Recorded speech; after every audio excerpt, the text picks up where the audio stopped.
баягы чыгаш эмес, бул силердин турмушуңарга тескери таасирин бериш керек. Ошондуктан мен айтат элем, ушул кыргыздар айрыкча кур намыстарга алдырбаңыздар. Ар ким өзүнүн алыга жараша, өзүнүн мүмкүнчүлүгүгө жараша жасалыш керек деп айтам. Акрам ага, жыйынтыктоо сөз. Менин бир эки айта турган бир оюм бар эле. Бул мамлекет тарабынан деле көзөмөл болуш керек. Эгер мамлекет тарабынан көзөмөл болбосо, мына жогоруда айтып кеткендей, куру намыс элде боло берет. Жогоруда иничегибиз айтып кетти, бул айтыла берет, бир топ бул теле тасмалар болгон деп. Биз келип мына буйрук чыгаргандын бирден бир максаты биринчи элдин өзүнөн чыксын. Экинчи маселе, мына жаштар комитетинин биздеги райондук төрагасынын бөлүм жетекчиси айтып кетти. Бул мамлекет тарабынан эч кандай буйрук, бизде ыйгарым укук жок деп. Туура, райондук мамлекеттик администрация тарабынан ыйгарым укук жок, бирок биз ушуларды контролдоо маселеси бизде болуш керек. Бул маселе боюнча бул жыйналыш чыккандан кийин, сунуш кылгандан кийин ар бир айылдык кеңештин сессиясында депутаттарга биз маселе коебуз. Бизде ыйгарым укугубуз бар. Биз ошолорду чакырып, депутаттардын арасында бул сөздү ар бир, бизде 15 айыл өкмөт болсо, 2 шаар 13 айыл өкмөт болсо, ошолордун сессиясында каралып, ошолордун чечимин кабыл алып, ошол территорияда биз комиссияларды түзөбүз. Эгер биз ушуларды карабай, бул боло берет, сөз боло берет деген болсо, андай бул маселе аягына чыкпайбыз. Бул биринчиден. Экинчиден, бир чектөө коюшубуз керек. Чеги болуш керек. Ошону менен бирге альтернатива деген болуш керек. Мен каршы эмесмин. 5 же 10, 20 лимузин чыгарсын. Бирок биз чектөө коюп, өзүбүз 3 машина деп чыгарсак, калганыга 10 миңден 20 миңден биз салык кылабыз. Ар бир айыл өкмөттө салыкты кылып, керек болсо кудурети жетеби 1 миллион сом төлөп койсун дагы ошол айылга. Ошо түшкөн акча каражатыга ошол айылдын жашоо шартын оңгогонго кете берсин. Бир жолу төлөйт, 2 жолу төлөйт, 3-чү жолу эч ким төлөбөйт. Өздөрүнүн чөнтөгүнөн эч ким чыгарасы келбейт. Ошондуктан бул маселе бул жакшылык жагынан, ал жамандык жагынан анча-мынча баягы эме болгондо, бул ислам дининде кандай жазылган болсо, ошол ислам дини боюнча биз ишке ашырышыбыз керек. Эмне үчүн дегеним, баягы мына азыр жогоруда айтып кетти, биз кошуна мамлекеттербиз. Өзбекстанда ушул ишти аткарып атабы? Аткарып атат. Тажикстанда чектөө койдубу? Чектөө койду. Мамлекет тарабынан чектөө коюлган. Бул мамлекет тарабынан салык керек болсо камаганга чейин барып атат. Иш жүрүп атабы? Жүрүп атат. А бизде баягы эле ошол элдин талабы бар, милдетин билишпейт. Мамлекет азыр өзүңүздөргө маалым, Кыргызстанда мамлекетти кичине элибиз жакшы ойлобой жатат. Өзүн ойлойт, мамлекет жөнүндө ой жок. Ошондуктан мамлекет болгондон кийин бул сөздөрдү биз элдин арасында бул иштерди жүргүзүшүбүз керек. Бул контролдоо маселелерин биз өзү сөзсүз алдыга коебуз. Ар бирөөсүнө жөн койсок, бул барып чоң бир эмеге алып келет. То есть биздин баянда айткан мамлекетибиздин барып жок болушуна алып келет. Бул бардык нерсе, жаман нерсе ушуга окшогон нерседен чыгат. Керек болсо биз баягы арак ичүү маселесин дагы чектөө койгонго аракет кылабыз. Ар бир айылдарда арак сатылбасын, шаар базарларда күндүзү сатыла берсин. Совсем эле алып салганга, баягы мен айтканым, альтернатива сөз болуш керек. Бул маселе боюнча ушу комиссия бир сунуштарын берсе, ушу комиссиянын жыйынтыгы менен мына Рамазан айында биз бир жыйынтык чыгарып, эл менен чогулуп, ошол сунушту биз киргизип, кабыл алынгандан кийин бул биздин маселе. Кандай кылып контролдоо? Мына ички органдар менен, прокуратура мененби бул боюнча биз өзү иш алабыз. Рахмат, жакшы ой. Кеңестер. Бул нерсени ишке ашыруу үчүн биринчи түшүндүрүү иштерине, адамдардын аң сезимиге жеткизүү керек да. Мына мисалы үчүн биз Ноокат районунун бир айыл өкмөтүндө бир бала энеси апасы өлгөнгө жылдыгына бир көчөгө шагыл төктүрүп койду да. Дагы бир адам трансформатор коюп жатат элиге.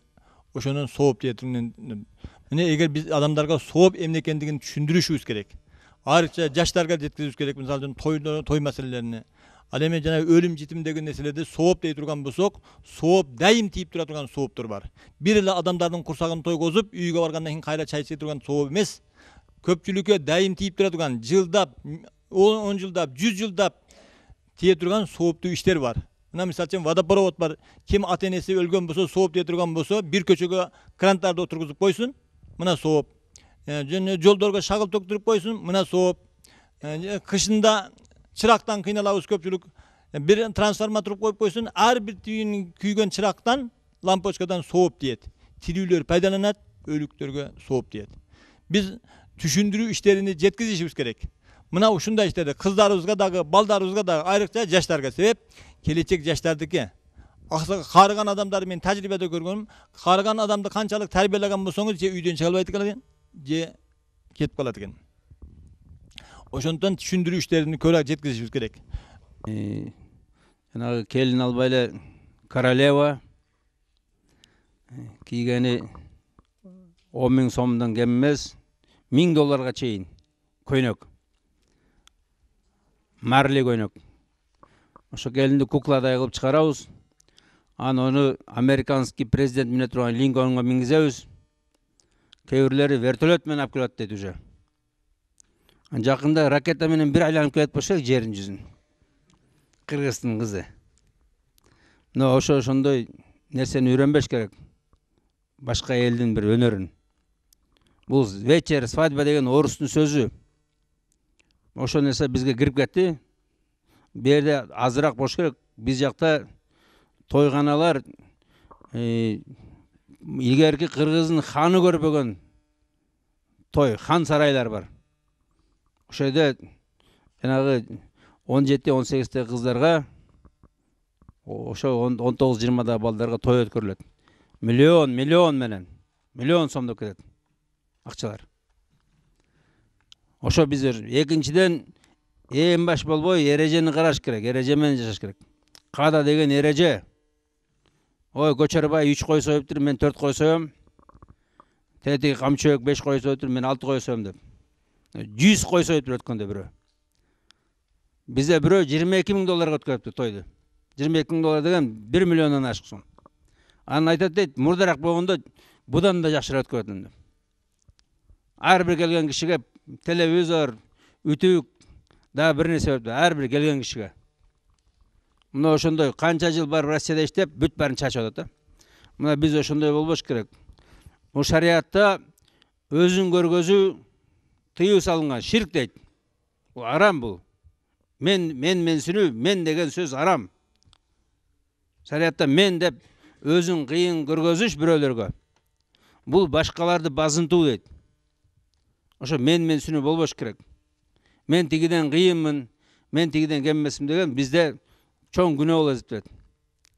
Анан көргөзүш үчүн жазабаш керек, показуха. Мен атамды ушундай сыйлагам деп. Атаны тирүүзүндө сыйлаш керек. Бир тууганды тирүүзүндө сыйлаш керек.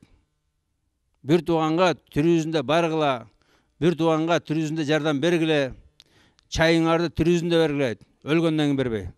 Мына ошондой эрежеге түшсөк, иншалла ысырап жок болот да. Чоң рахмат.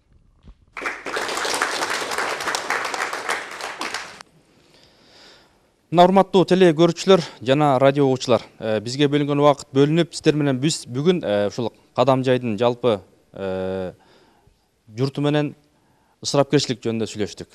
Анын жакшы дагы жаман жагын иликтеп, жиликтеп бүгүн биздин жаштарыбыз орто муун, жогорку муун айтып беришти. Алагушту атынан аташ керек. Адамсыңбы адамча жашаш керек. Жакшы турмуш өзү эле келбейт туура. Жан дүйнөгө төңкөрүш жасаш керек. Өзгөрүү өзүбүздөн. Кайсыл коомдун жаштары имандуу болсо, ошол коомдун келечегинен болот.